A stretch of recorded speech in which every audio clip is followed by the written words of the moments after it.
Bom, vamos lá, meus amigos, falar de Atlanta, Atlanta 400. Tem um patrocinador aí, Better Health 400. Cara, vitória do Sininho.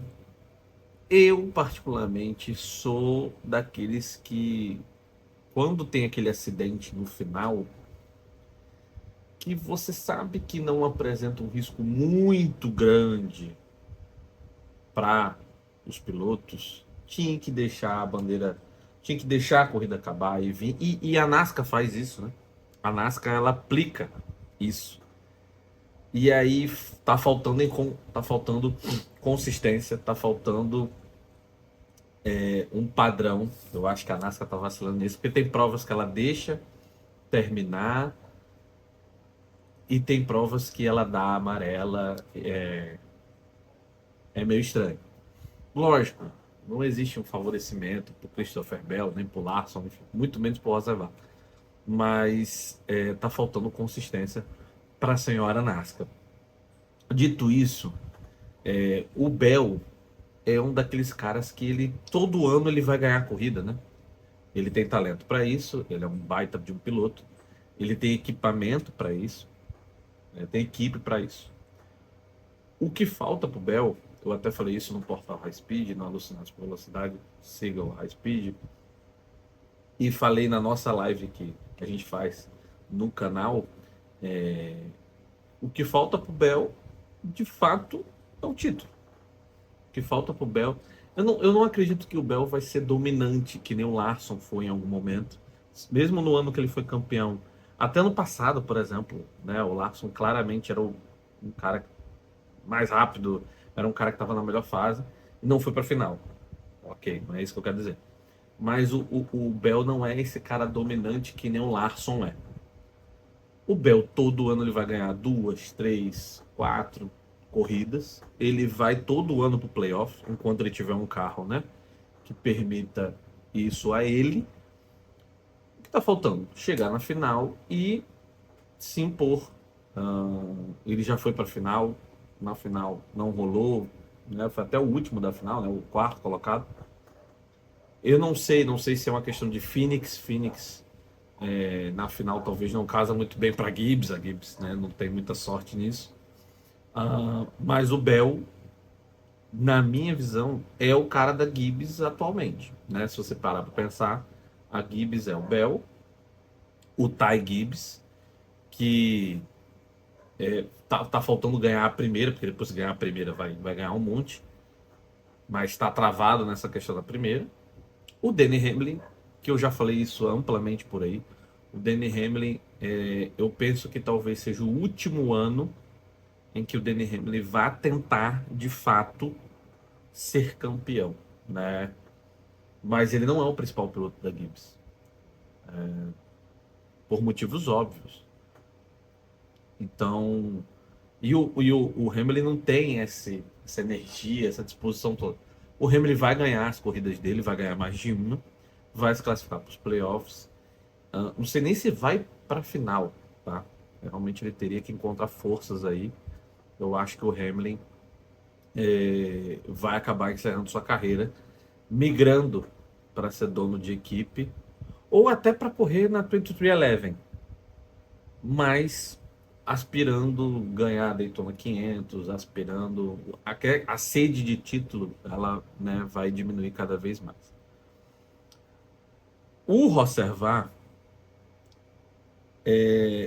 dá para ver que é um cara que é muito rápido, é muito novo, é um cara que é aquela coisa típica da NASCAR, né? O cara não tem medo, ele vai para dentro mesmo. O Rochas tem ir reclamar com ele é muito bizarro, né? Porque é um cara que também está acostumado a cair para dentro e reclamar com outro da mesma espécie, né? Só que o Roosevelt, cara, ele precisa ser constante, né? Você aparecer em Super Speed, Atlanta é um Super Speed não sendo Super Speed, você aparecer em Atlanta é ok, você aparecer em Daytona é ok. A gente tem que ver no Cota, a gente tem que ver em Las Vegas, a gente tem que ver nas pistas de meia milha. Se ele manter essa constância, se ele tiver ali o tempo todo no top 10, já já esse cara vai estar num carro bom. E eu posso até falar qual carro que ele pode estar, né? Mais à frente a gente pode comentar sobre isso. Kyle Larson na terceira posição, eu não vou nem perder muito tempo falando do Kyle Larson, por quê? O Larson é isso, né? Tirando o Super Speed e Daytona e Talladega, que ele nunca se dá bem, o Larson não é isso. Ele vai ser um candidato à vitória em todas as corridas. Então, cota, Circuito das Américas, pode colocar o Larson como candidato. Ele vai estar ali. O Larson, ele vai ganhar 4 corridas, 5 corridas no ano. A não ser que ele tenha um ano ruim, muito ruim, se machuque ou então aconteça alguma coisa com ele. Ele vai para os playoffs. Ele geralmente vai para os playoffs tranquilo.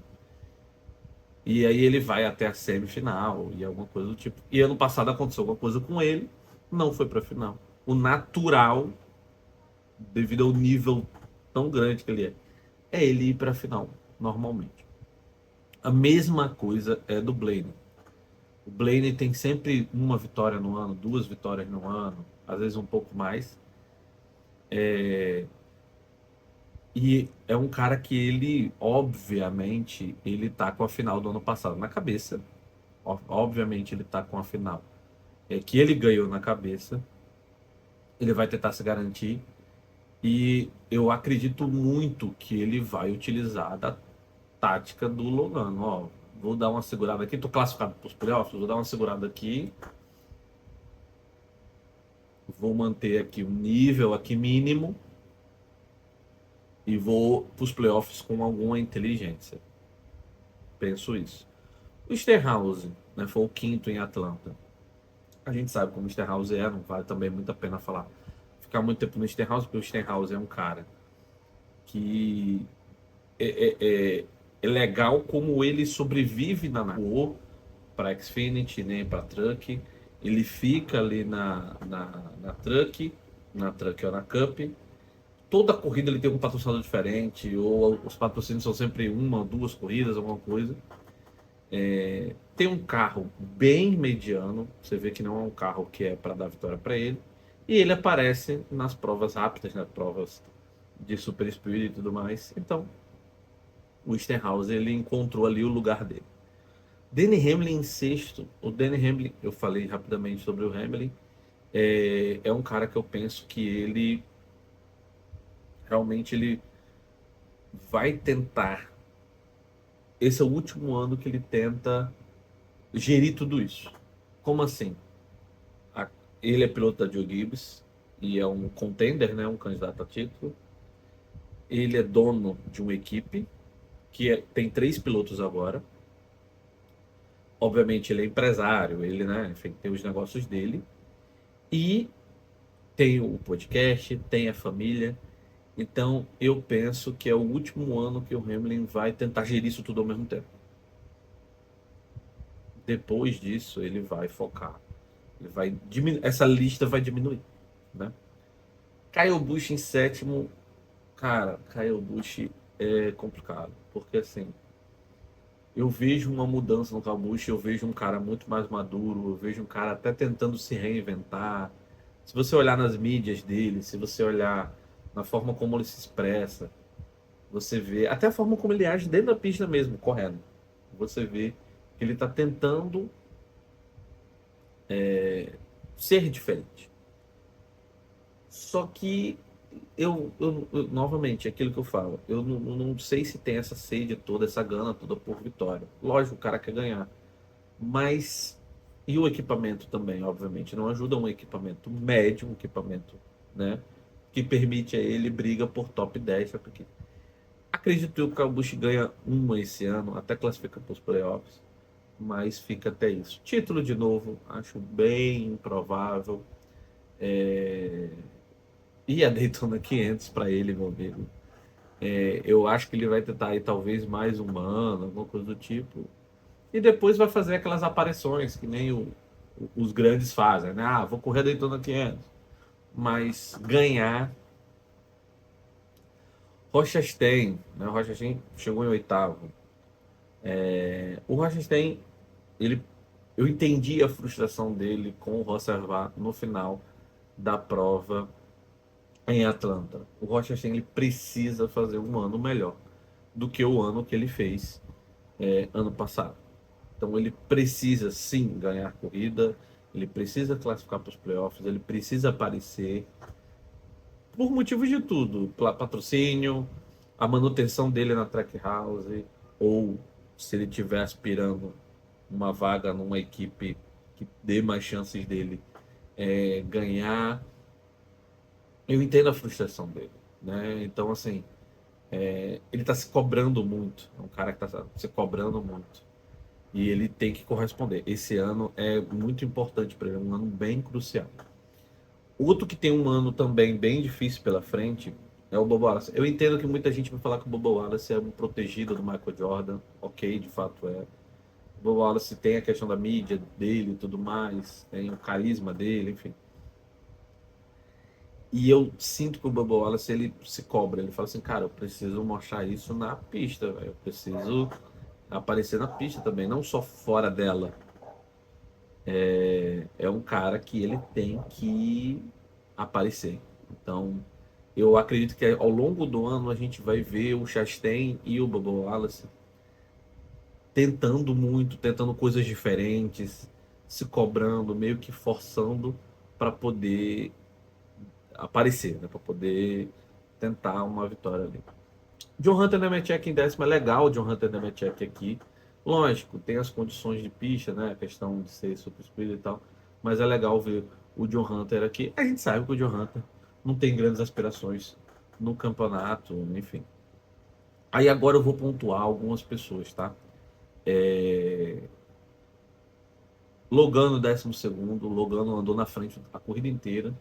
O Logano é o campeão. O Logano com certeza vai tentar defender o título dele. O Logano, ele claramente ele quer ter um ano melhor do que ele teve ano passado, mesmo sendo campeão, porque a gente sabe as condições em que ele foi campeão, né?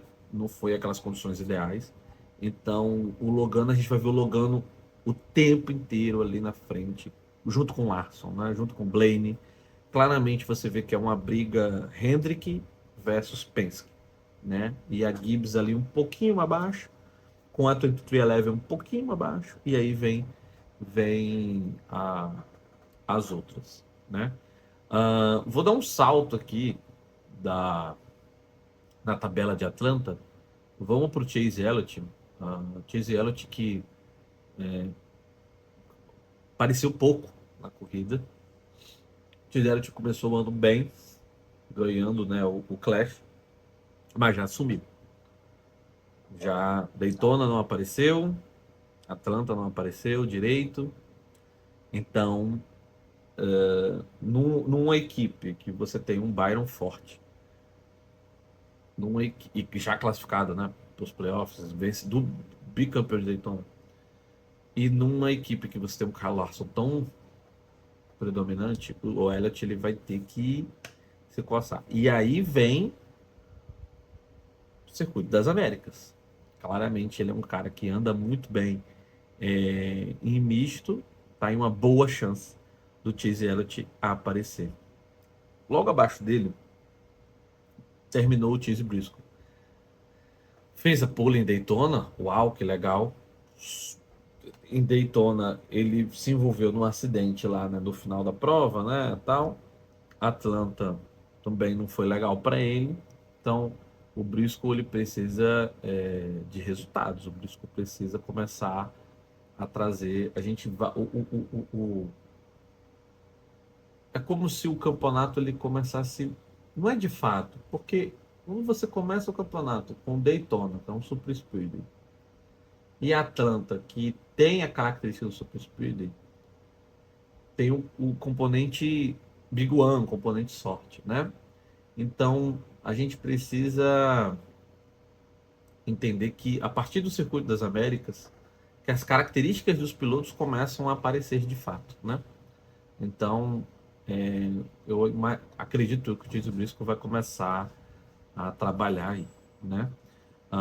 Deixa eu falar também, vou dar um salto aqui para falar para a gente finalizar, para falar de Ty Gibbs. Eu falei no começo do vídeo, o Ty Gibbs está travado nessa, não conseguir a primeira vitória.